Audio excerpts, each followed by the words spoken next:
Model town में हुकूमती इत्तेहादी जमातों के इजलास के बाद मुस्लिम लीग नून के रहनुमा ख्वाजा साद रफीक और PDM रहनुमा न्यूज़ कॉन्फ्रेंस कर रहे हैं। आपको बराह रास्त लिए चलते हैं। के लिए तैयार की गई थी, जो आज जमहूरियत का चैंपियन बनता है। तो 5 नशिस्तें PMLN ने और हमारे इत्तेहादियों ने मिलकर जीती हैं और ये फतह हमें हासिल हुई है। अमूमी तौर पर हमारे वोट्स में 39% वोट्स का इजाफा हुआ है एज़ कम्पेयर टू 2018 2018 के निस्बत हमारे वोट बढ़े हैं। तो किस बात के शादियाने बजाए जा रहे हैं और कौन सा तूफान है जो आ गया, जो थम नहीं रहा। ये तूफान जो उठाया गया ये भी थमेगा और इसके आगे बंद भी बांधा जाएगा और इस झूठ का, फितने का, साजिश का डट कर मुकाबला किया जाएगा। हमारे मेंबर तोड़ो और उन्हें अपने तिरंगे पहनाओ या दुरंगे पहनाओ तो वो हाजी बन जाते हैं और तुम्हारे अराकीन अपने सियासी हक की बुनियाद पे तुम्हें छोड़ दें डंके की चोट पे तो उनको तुम बुरा कहते हो। जो फेल तुम्हारे लिए ठीक है वो तुम्हें सूट करता है, इमरान खान वो ठीक है, तुम दूध के धुले हुए हो, और जो बात तुम्हारी मर्जी के खिलाफ हो वो गलत। जो गुमराह आदमी है और ये वो शख्स है जिस पर शयातीन उतरते हैं, मैं चौथी बार ये बात कह रहा हूँ इसके बारे में, इस पर शयातीन उतरते हैं। ये एक गुमराह आदमी है और इसने गुमराहों का एक गिरोह तैयार किया है और गुमराहों का वो गिरोह हर जगह मौजूद है, हर जगह मौजूद है और बाज़ लोग अभी तक अपनी इस्लाह के लिए तैयार नहीं है।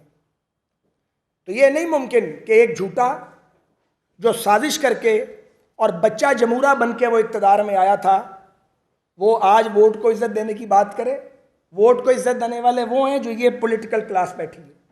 हमारी जमातों ने, हमारी क़यादतों ने इस मुल्क में आइन और जमहूरियत की सरबुलंदी के लिए जानें दी हैं, जेलें काटी हैं, जलावतनियाँ काटी हैं और जानी माली कुर्बानियाँ दी हैं। इस आवारागर्द आदमी का क्या लगा? ये तो सिर्फ आवारागर्दी करता रहा और ये सबसे पहले परवेज़ मुशर्रफ के घुटनों पे झुका था उसके बूट पॉलिश करने के लिए। दूसरों को कहते हो चेरी ब्लॉसम, खुद क्या हो? सर से पांव तक खुशामद हो, हमेशा एम्पायर के साथ मिलके खेले हो, कभी गैर जानिबदार होकर नहीं खेले। 2011 से इसके बूथ को पेंट किया जा रहा है कि जमहूरी कुव्वतों को कमज़ोर करो और इस आदमी को मजबूत करो। एजेंडा क्या है अभी खुल के सामने नहीं आया, कुछ आ गया, कुछ आने वाला है। इस शख्स के 4 साल के करतूत हैं जिनकी वजह से पाकिस्तान माशी दिवालियापन की दहलीज पे आके खड़ा हो गया। और ये जो सियासी क़यादतें और जमातें बैठी हैं, हमने पहले भी कहा है हमारे लिए पीछे हटना, अपनी सियासत बचाना हमें खूब आता था, हमें इस काम की समझ है, हमने काम ही ये किया सियासतकारी का, मगर हमने ये नहीं किया। हमने पाकिस्तान के लार्जर इंटरेस्ट के अंदर ये हुकूमत का जो कांटों का हार है अपने गले डाल लिया। ये कोई फूलों की सेज नहीं है, हमें उस वक्त भी मालूम था। हम सब वो पॉलिटिकल पार्टीज हैं जिन्होंने कभी ना कभी किसी न किसी शक्ल में हुक्मरानी की है, हुकूमतें चलाई हैं। हमें इन चीज़ों का तजुर्बा था, हमें मालूम था आगे माइंस लगी हुई हैं, आगे ख़तरात हैं। लेकिन क्या करें, हम अपने मुल्क को छोड़ के भाग जाते क्या? अपने मुल्क को छोड़ के भागा नहीं जा सकता। मैं याद दिलाना चाहता हूँ और मेरे साथी कि ये इमरान की हुकूमत में सहाफ़त को जंजीरें पहनाई गई, सहाफ़ियों को ऑफेयर किया गया, सियासी कारकुनान को इख्तलाफ राय की बुनियाद पर जेलों में ठूसा गया। माजरत चाहता हूँ, उस वक्त निज़ाम अदल सोया हुआ था, उस वक्त अदालतें सोई हुई थीं, हमारे मुकदमात नहीं सुने जाते थे। जब रिटायर हो जाते हैं फिर माजरत करते हैं प्राइवेट मजलिसों में आके।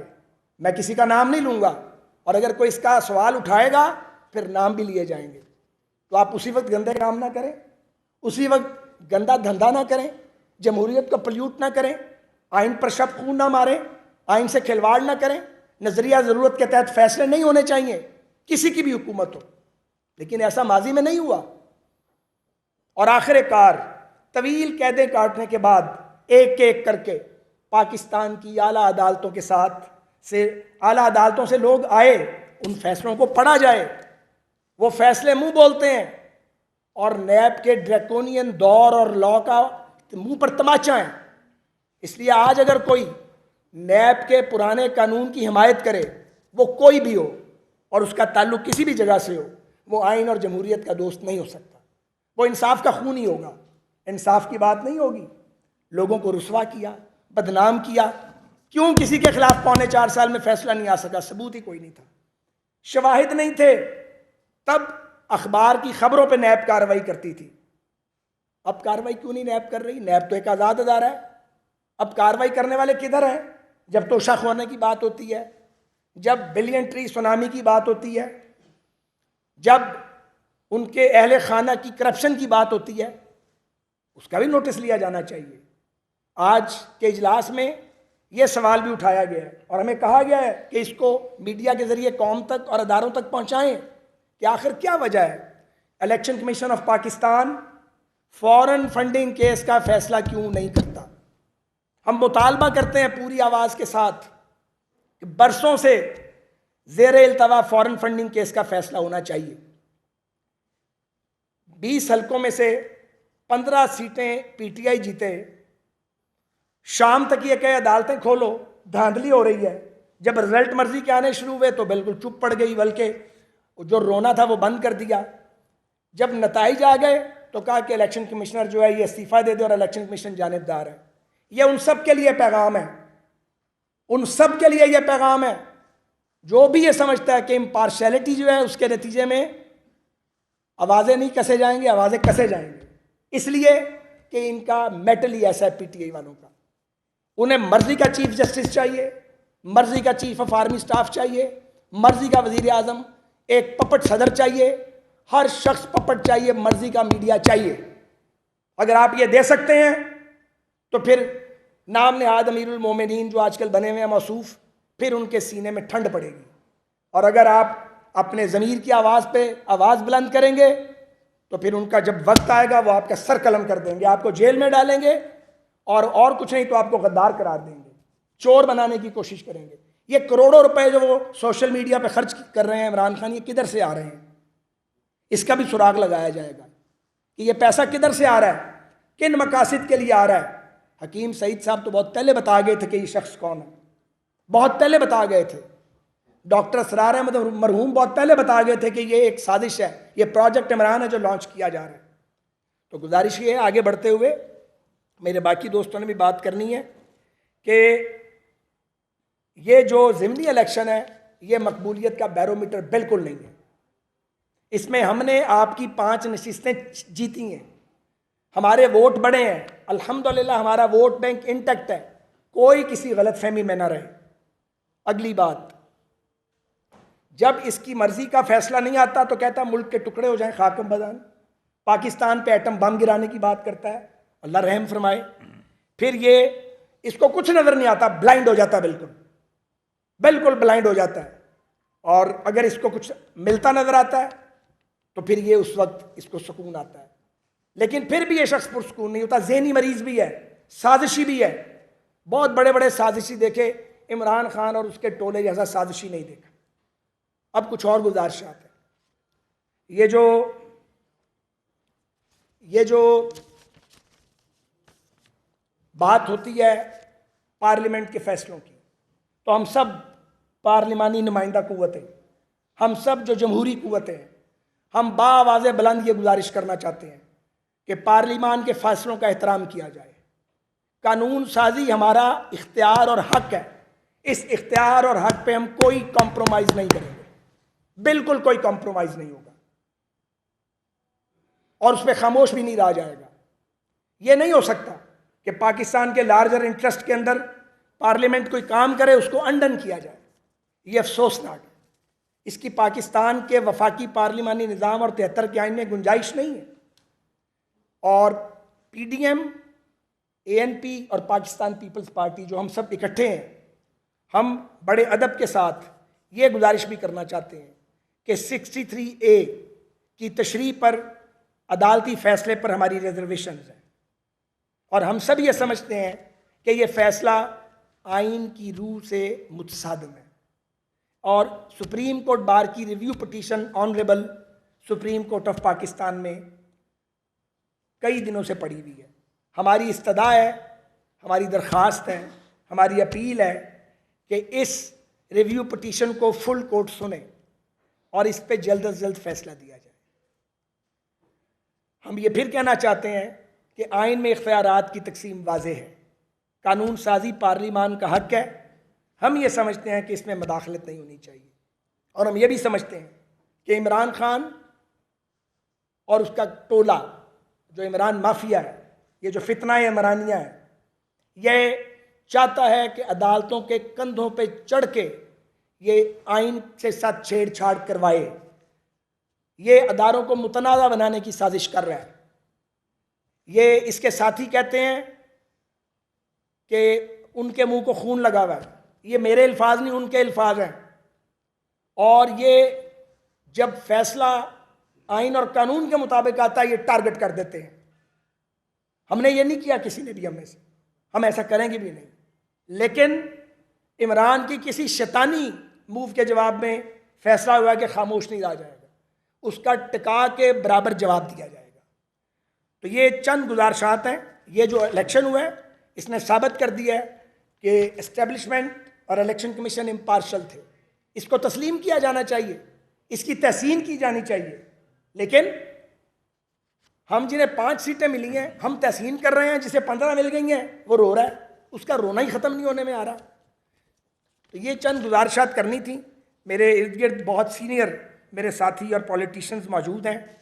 मैं इस्तदा करूँगा कि वो भी अपनी बात आपके आगे रखें, फिर आप उसके बाद सवालात करें।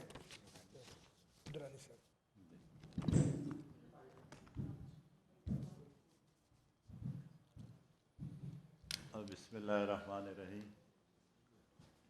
आज हुकूमत में शामिल जितनी भी सियासी जमातों के कैदीन हैं और फुक़हा हैं, काफ़ी देर वहाँ पर मीटिंग में बैठे रहे, और जिस तरह ख्वाजा सद रफ़ीक साहब ने आपके सामने नुकात पेश किए, ये नुकात हुकूमत में शामिल जमातों की नुमाइंदा बयानिया है। हम सारे बैठे हैं। मैं उन चीज़ों पे ज़्यादा वक़्त नहीं लूँगा जिस पे ख्वाजा साहब ने बात की, लेकिन इस मुल्क में जो हमारी नई नस्ल में जिस तरह तब्दीली पैदा की है और सियासत को जिस तरह गंदा किया है, और बड़े और छोटों का अदब मुकम्मल हमारे जो कल्चर का हिस्सा था उसको ख़त्म किया है, तो जिस तरह ख्वाजा साहब ने कहा, ये एक एजेंडे के थ्रू पे आया है, और वो एजेंडा मुख्तलिफ अंदाज से इस मुल्क में कोने कोने पे ला रहा है। और यहाँ पर हमारे मुल्क के जो अहम इदारे हैं, कभी वो आता है अदलिया पे वार करता है, अगर सुप्रीम कोर्ट उसके हक़ में फ़ैसला करता है तो बहुत अच्छी बात है, अगर कभी इलेक्शन कमीशन उसके हक़ में बात करता है, फ़ैसला करता है तो अच्छी बात है। अगर जिन लोगों ने उसको लाया था और जब तक उसको रखा तो वो इदारे सब ठीक थे, लेकिन जिस तरह सब ने सोचा कि इस मुल्क के लिए नुकसानदेह है, और ये आदमी मज़ीद भी अगर इक़्तिदार में रहा तो इस मुल्क को बहुत ज़्यादा नुकसान पहुँचा और पहुँचाया भी है। जब उसको अलग किया तो एक ऐसा बयानिया झूठा लाया कि मैं अमेरिका के ख़िलाफ़ और वो मुझे हटाना चाहते हैं। ताज्जुब की बात है, जिसकी परवरिश जहाँ से हुई है वहाँ से वो कह रहा है, और जहाँ पर उसकी औलाद भी बैठी है, और सब सियासी जमातों को वो तना दे रहे हैं कि इसके बच्चे बाहर हैं और उसका पूरा कबीला बाहर है, उसका कोई आदमी भी इस मुल्क में नहीं है। तो अभी मुल्क के टुकड़े करने की बात भी करता है। ताज्जुब है, हमने आज हुकूमत में भी ये बात की, और सब सियासी कैदीन ने हुकूमत से ये बात की कि अगर अभी वो रुकता नहीं है, वो इदारों की तजलील कर रहा है, वो सुप्रीम कोर्ट की तजलील कर रहा है, वो इलेक्शन कमीशन की, तो हुकूमत के फ़र्ज में आता है कि उसको रोके। आज मुतक़िफ़े का फ़ैसला है कि अगर वो इन हालात से ना रोका तो कानून हरकत में आएगी, उसको ज़रूर रोका जाएगा।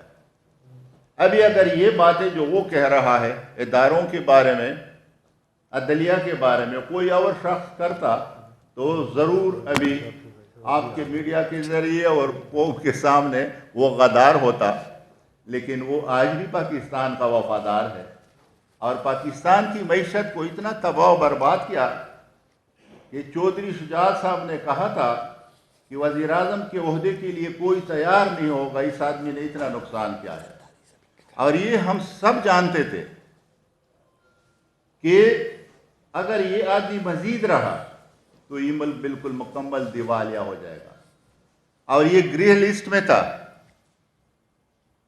ये सब ने ये सोचा था कि हमें सियासी नुकसान होगा, जो हमने महंगाई बढ़ाई है, पेट्रोल की कीमतें हैं, लेकिन अगर हम न करते तो ये मुल्क नहीं बच सकता था। इंशाल्लाह अभी ये भी फैसला हुआ है कि हम जो भी मुद्दत है मुत्तफ़िक़ का फैसला है कि वो पूरा करेंगे। और यहाँ पर जिस तरीके से उसने पहले आपके लाहौर में सूबाई असेंबली में गुंडागर्दी की, आपके सामने है, एक मुंतखब डिप्टी स्पीकर को मार मार के लहूलुहान किया और इशारे दे रहे थे कि और भी करो। तो अभी वक्त है कि 22 तारीख को जो बात है, ख्वाजा साहब ने आपको वाज़ेह बता दिया कि उसका कोई साथ दे रहा है किसी दूसरी जमात का, तो वो बड़ा वफादार आदमी है। अगर कोई उसके साथ इख्तिलाफ रखता है तो वो फिर मनहरह भी है और गद्दार भी है। लिहाजा इस मुल्क में आज आपकी मीडिया की भी बहुत बड़ी जिम्मेदारी है, क्योंकि मीडिया जो है वो कोने कोने घर घर तक सियासी कैदीन का पैगाम पहुंचाते हैं। उसकी हुकूमत में मेरे कैद मौलाना फजल रहमान साहब पे पाबंदी थी, उसका फोटो भी कोई टीवी चैनल लाके नहीं ला सकता था। हमने परवाह नहीं की और हमने मीडिया के बगैर पूरे मुल्क में 14-15 ऐसे कन्वेंशन किए, मार्च किए कि हमने घर घर तक आवाज़ पहुंचाई और उस वजह से उसका जो गुरूर था वो टूट गया और आखिर में फिर वो इस पोजीशन पे आ गया जो आज आपके सामने उसका हाल है। तो लिहाजा मैं मीडिया से दरख्वास्त करता हूँ, लोग कौम आपकी तरह भी देखते हैं, आप हक़ाइक़ को सही अंदाज पे पेश करें तो कोई हमारा नौजवान गलत रास्ते पे नहीं जाएगा। अगर हमारा कोई नौजवान गलत रास्ते पे जा रहा है, सियासी जमातों पे भी जिम्मेदारी है, उलमाए किराम पे भी जिम्मेदारी है, लेकिन एक बड़ी जिम्मेदारी, बड़ा अदब के साथ मेरा एक पुराना रिश्ता है, मैं भी 40-50 साल से आपके साथ अपने सूबे में और मुल्क में बैठता हूँ, तो मेरी आपसे भी दरख्वास्त है कि आप भी इस मुल्क के लोग हैं, आप भी उस अंदाज पे उसको पेश करें जो उसका असल चेहरा है। बहुत बहुत शुक्रिया।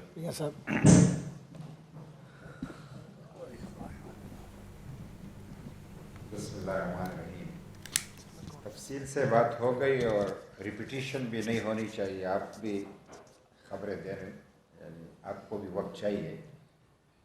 मैं तो अवामी नेशनल पार्टी के हवाले से, चूँकि हमारे 26 जुलाई को 10 बजे बादशाह खान मरकज़ में सेंट्रल कमेटी का इजलास है, तो इस तमाम सियासी सूरत हाल पे जो कि बन चुकी है पाकिस्तान में, इस पे तफसील से जायज़ा लिया जाएगा और उसकी रोशनी में हम फैसले करेंगे।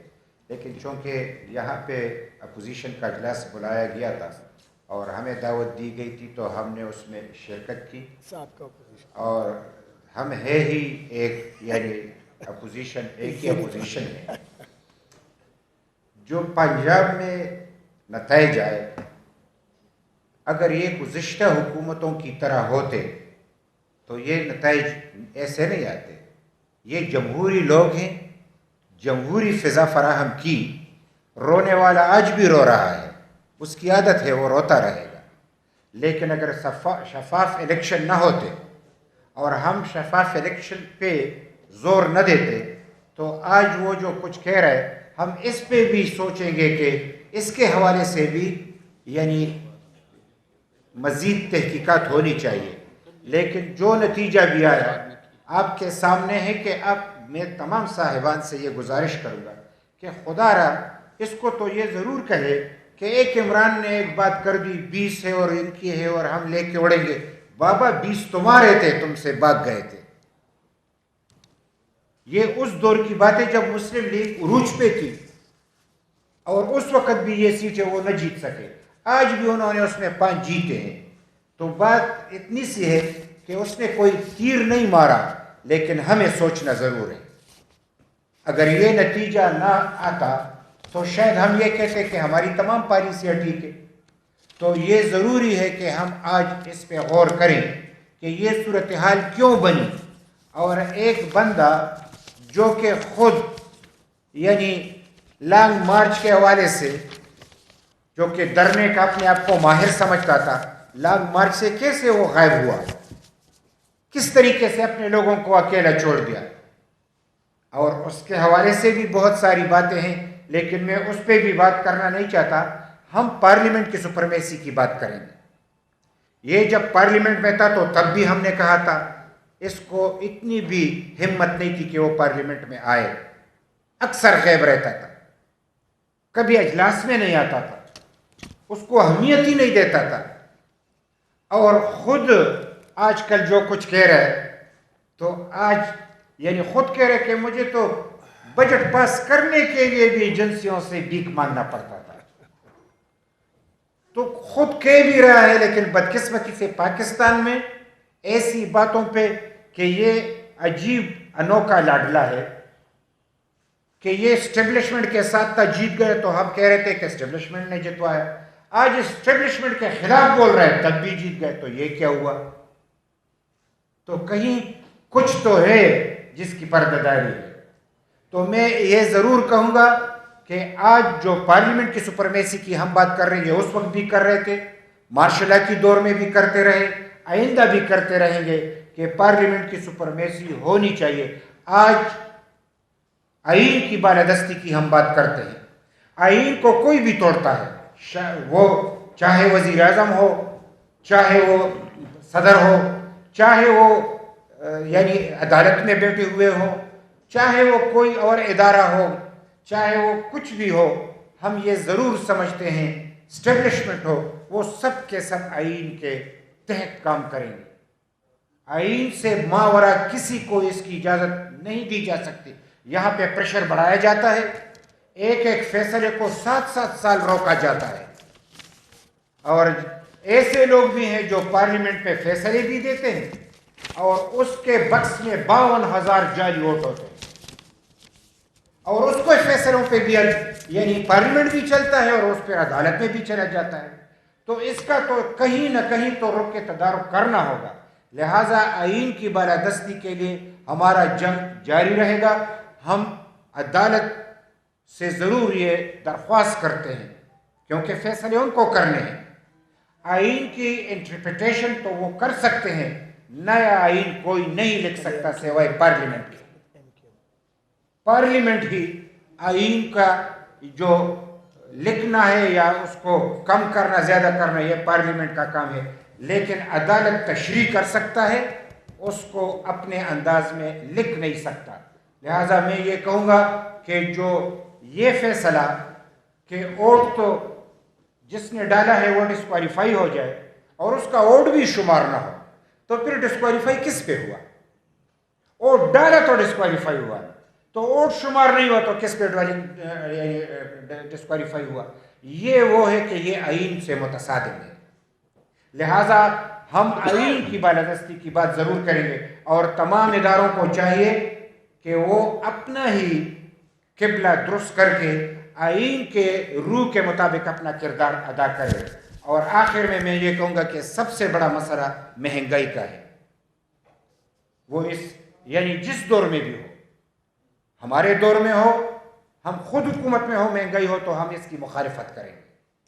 हम कोशिश करेंगे कि उसको महंगाई को कम करें। आज भी हमने वज़ीर आज़म से यही बात की कि जो बैनुल-अक़वामी सतह पे तेल की कीमत कम हुई है, आखिरी हद तक हम जाएं और आवाम को रिलीफ दें। यानी इसमें यानी इस तरीके से हम चांट पांट न करें कि आवाम को वो रिलीफ न मिले। और हम आइंदा के लिए, चूँकि वज़ीर आज़म साहब ने यह खुद भी कहा कि हाँ आवाम तक रिलीफ पहुँचनी चाहिए, तो इसके बाद तमाम फैसलों के साथ साथ के हमारे मुल्क में बहुत सारे मसाइल हैं, हमें उसकी तरफ तवज्जो देनी है। लेकिन जो एहतिसाब के ज़ुमरे में आता है,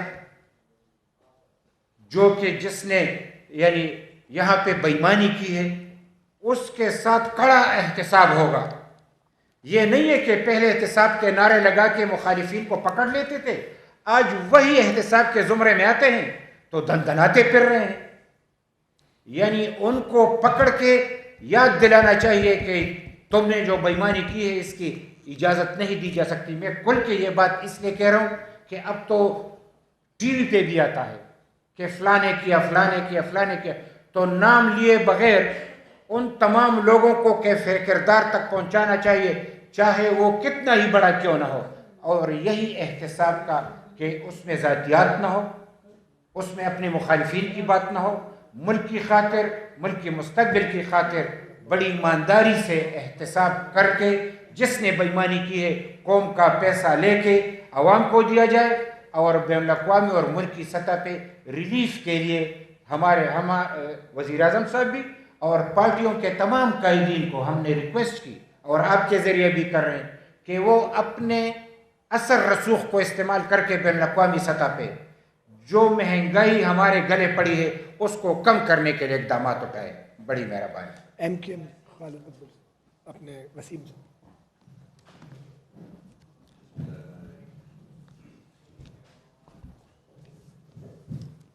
मैं समझता हूँ कि आज जो हम मिल के बैठे हैं सबके सामने है कि एक बहुत बड़ा चैलेंज है इस कोalition गवर्नमेंट के सामने, और ये चैलेंज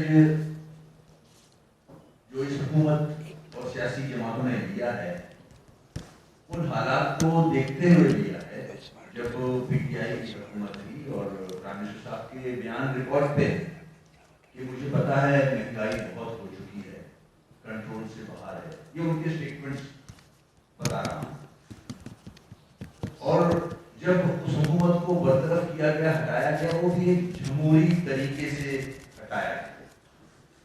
और ये चैलेंज इन जमातों ने लिया जो कि बेहतर समझते थे कि ये हुकूमत लोगों के मसाइल हल नहीं कर सकती, फॉरेन पॉलिसी हो या डोमेस्टिक पॉलिसीज हो, एजुकेशन से रिलेटेड, हेल्थ से रिलेटेड, सब में ग्राफ हर महकमे का नीचे जा रहा है, करप्शन आज जो नशिस्त हुई उसमें सारी सियासी जमातें सर जोड़ के बैठी, अपने अपने मशवरे दिए कि सियासी हालात और माशी हालात को किस तरह बेहतर किया जाए। ये एक वे फॉरवर्ड, ये पॉजिटिव मूव है सारी सियासी जमातों का। अपार्ट फ्रॉम इलेक्शन होते हैं, हार जीत भी होती है, कोई मैटर नहीं करता। हम सियासी जमातें हैं, हमने कई इलेक्शन लड़े, जीते भी, हारे। इससे खुदा न खास्ता जो परसेप्शन दिया जा रहा है कि कोई मोरल नीचे हो गया, नहीं, ऐसा सियासी वर्कर, सियासी लीडर का मोरल नीचे नहीं होता है, उसके साथ